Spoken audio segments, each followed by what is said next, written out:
Bienvenue mesdames et messieurs, une fois de plus dans le cadre de votre magazine. Nous nous retrouvons ces jours pour parler en fait des grandes décisions prises par le chef de l'État burkinabé, le capitaine Ibrahim Traoré. Avant de les suivre, nous allons devoir vous demander d'abord de liker et de partager, de vous abonner car c'est votre chaîne. Nous allons devoir en fait vous mettre au parfum de toutes les activités du capitaine Ibrahim Traoré. Sans plus tarder, nous suivons d'abord.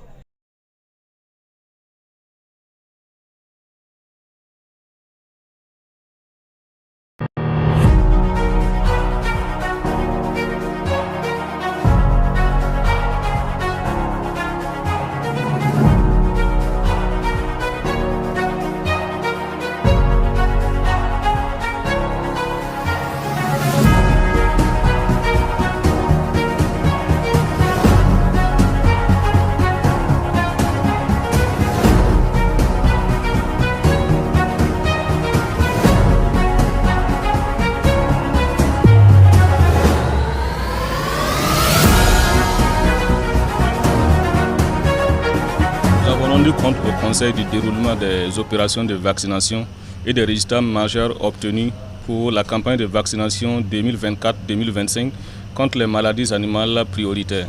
Il faut dire que chaque année, l'État organise des campagnes de vaccination contre les maladies animales prioritaires afin de réduire leur impact sur l'économie et sur la sécurité sanitaire des animaux.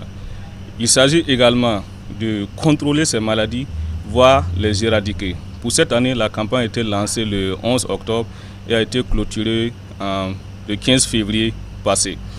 Donc pour la campagne 2024-2025, nous avons introduit des innovations majeures, notamment en matière de centralisation des opérations de vaccination. Les opérations de vaccination ont été centralisées dans une seule direction générale au sein du ministère et les opérations ont été menées exclusivement par l'administration publique. Nous avons également renforcé la logistique pour la distribution des vaccins partout dans le pays.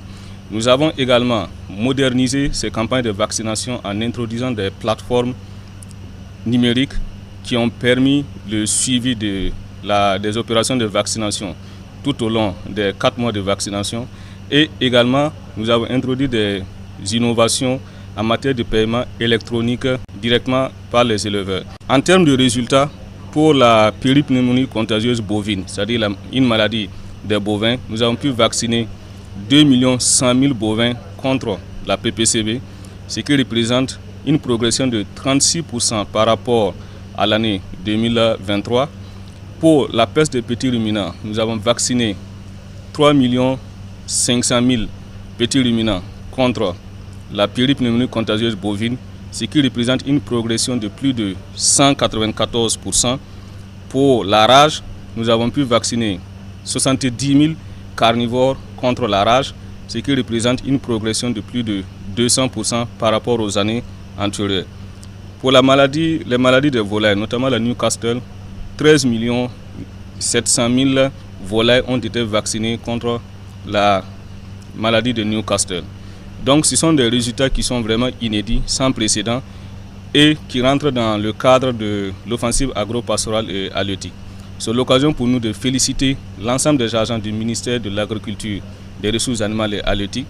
Féliciter également l'autorité au niveau local qui a accompagné, qui a supervisé ces campagnes de vaccination et féliciter encore les éleveurs qui ont participé actuellement à cette campagne de vaccination.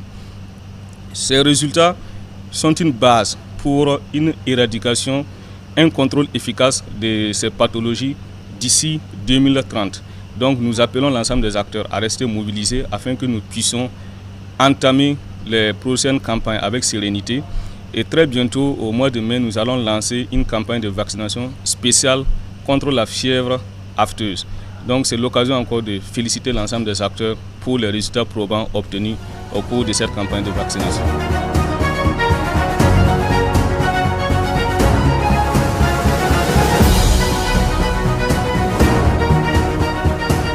Le Conseil a examiné et adopté un rapport. Ce rapport est relatif à l'adoption du décret qui porte conditions et modalités de détermination des quotas d'entrée à l'école de la magistrature. En rappel, le 6 avril 2024, l'Assemblée législative de transition a adopté la loi numéro 06 qui porte modification de la loi numéro 050 d'août 2015 qui porte statut de la magistrature. L'article 12 de cette loi dit clairement qu'il y a un quota qui est déterminé pour les agents de l'administration publique et à l'école d'entrée dans la magistrature. Donc ce même article 12 de la loi prévoit que le quota pour l'entrée à l'école de la magistrature sera déterminé par voie de décret.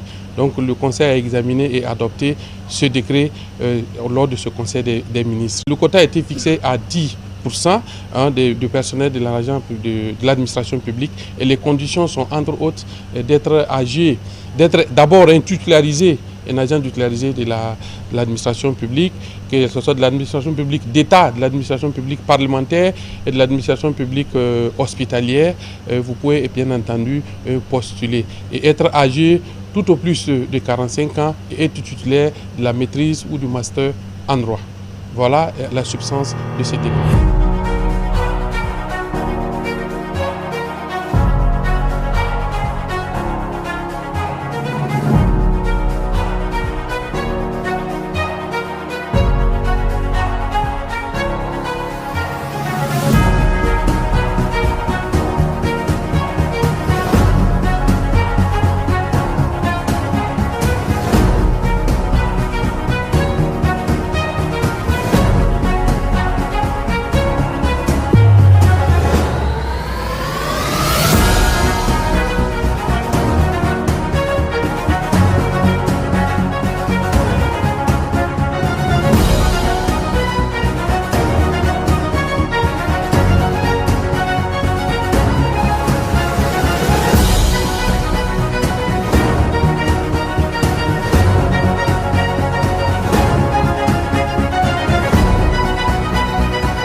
Une autre facette de l'information au Burkina Faso.